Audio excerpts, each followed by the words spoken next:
Mike Wallace on the inside, the FTP Brake Chevrolet back up front.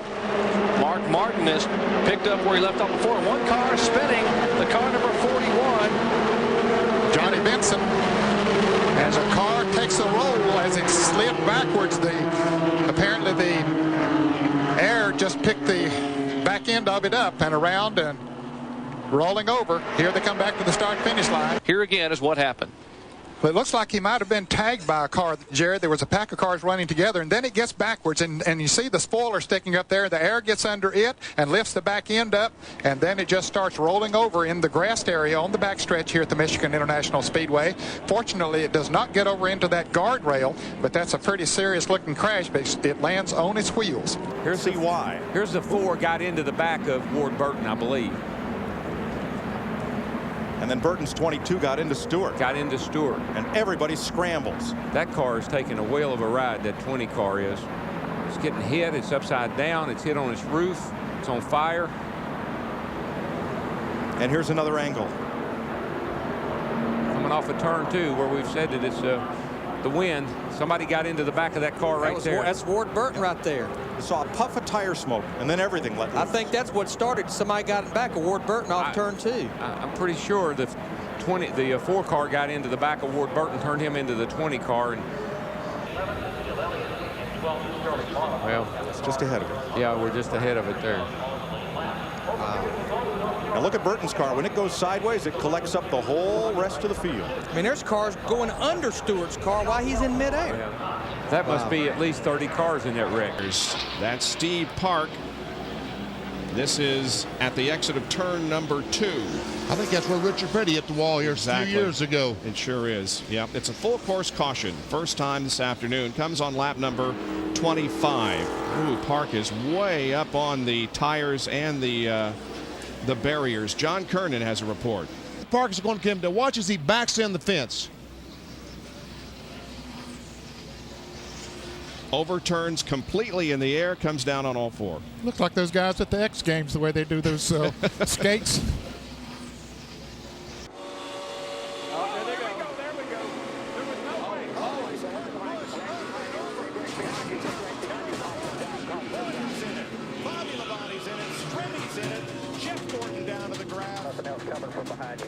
Owen Stenhouse squeezes to the outside.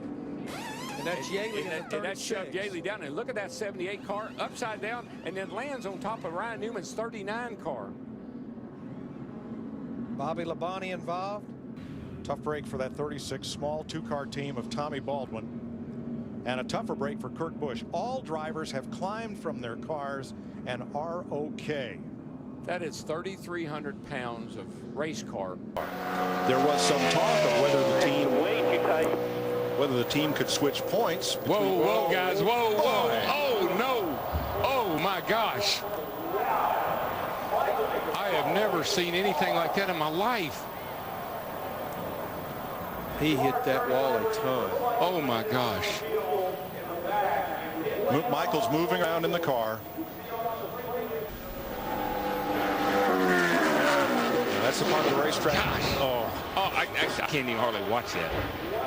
It's a part of the racetrack what Murray said was a little slick getting in. Not knowing if Michael changed his line a little bit, got a little too much into that speedy dry. I don't know. I don't think he can step out until he waits till the last second and picks up. He goes to the outside. Is Edwards going? Oh, no. He turns him. No. Oh, and that destroyed the front end of Newman's car. No. Edwards will not make it to the flag. Oh, Brad Keselowski won this race. A whole Hendrick package. Let's take a look, Mike. Carl Edwards, he opened it up just a little bit. Yeah, I'm not sure. I think this is a hard lick right into the fence. I mean, that car, that looked like Bobby Allison did here in 1987. Oh, trouble. Steve Park is off into the infield. Another car involved over on his lid. It's Parkindale Jr. Terrible crash.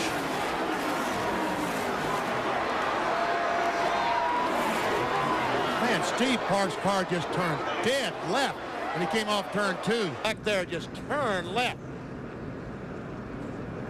And when you hit wet grass, it feels like you pick up 200 mile an hour.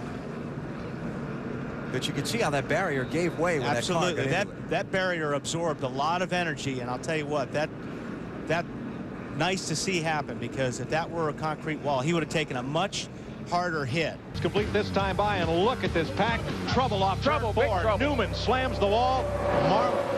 Man. Comes Schrader, and Newman is in the air and over. Ryan Newman, last year's Rookie of the Year. The rear end ripped from the car as he slides down the asphalt, and when that car hit the grass of the tri-oval, Ryan Newman went upside down. Really good job with the safety and protecting the driver in these cars. Look at that thing lift up, Larry. Just takes off like an airplane. That's 3,400 pounds, folks, just lifting up in the air like a feather. And the right rear wheel digs into the dirt and tears the whole rear end loose from the car. Yeah, if the tire hadn't come off of the wheel, it probably wouldn't have turned over like that. But once the tire came off, and it dug in and flipped it. Now, when Schrader's car was heading down pit road, he was basically a passenger because the front end of his car had been heavily damaged. And I think that's what happened at the end of pit road. He just couldn't control his car. Yeah, here they come. Here comes Schrader. You can see the whole right side. Well, back there, his right side's all torn. Of course, he got into the wall. The best news, driver number 12, Ryan Newman. Oh, level and in trouble is 07 LaJoy. Randy LaJoy slamming into the wall. Randy LaJoy out of Norwalk, Connecticut, destroying his automobile. Randy LaJoy out of control off turn 4. So similar to the 15 Ricky Rudd, but he collects the wall which Rudd just missed. Sails bottom side at 190 miles an hour into the retainer, and the car is destroyed.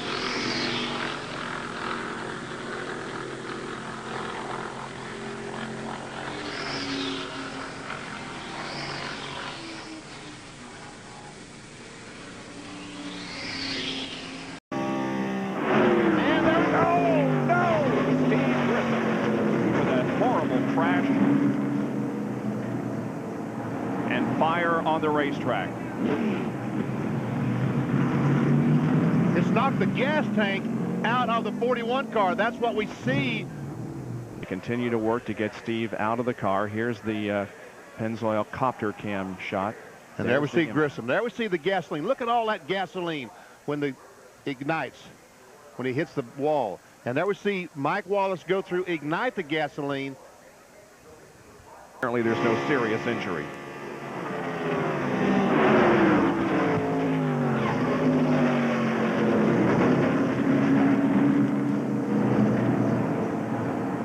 The jamming up starts, and they get into the wall on the outside. Others start jockeying around. There's Derek Cope. He thought he got through that for just a moment, but Mark Martin's going to come right back up in front of him. And is that Ricky Craven? Yes, it is. Ricky Craven in car number 41 that's flipping over, went up against the outside wheel fence, back down on the track, and was hit again. Yeah, he got hit again as the car was rolling toward the apron of the racetracks. See just how fast it happens.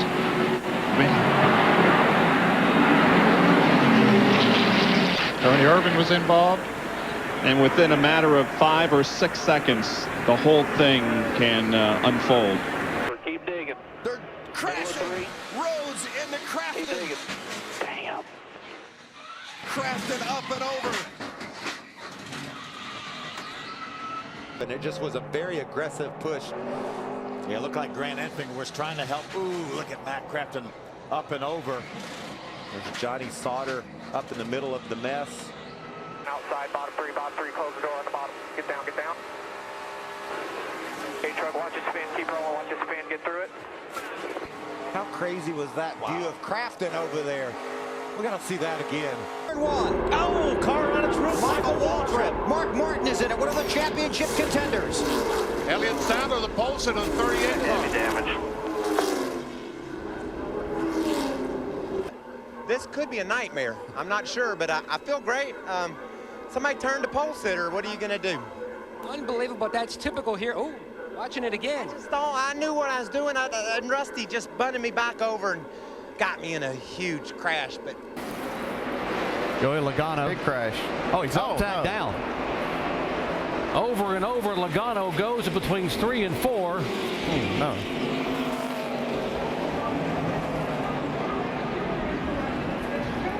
The car will come back to rest on all 4 tires. Really just kind of a stack-up effect. Like was one of them got on the brakes and kind of forced. Yeah, look at Tony Stewart just missing this crash. Man, here's where it really gets exciting. Man. We talked about that there's nowhere to go as you come off of these corners, and when something like this happens, you make a commitment, and you've got one opportunity really to miss this wreck. 24-degree banks.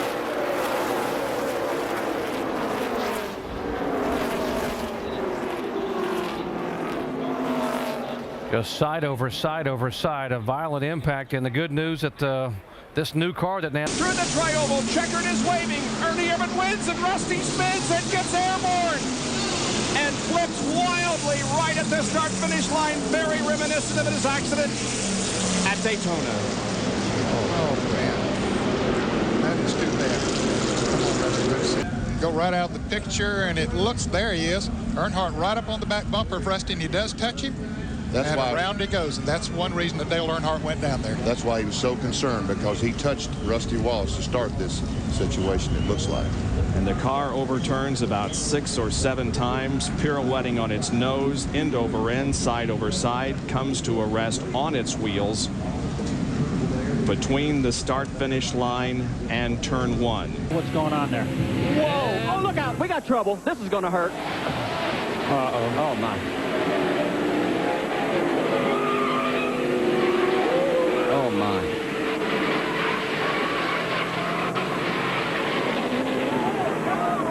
Yep. About the 6th or 7th place there. There's Jeffrey Bodine, bam, in the outside retaining wall, and watch as he tumbles down the straightaway. Now, again, right, another truck is going to come along and hit him here. Watch and listen.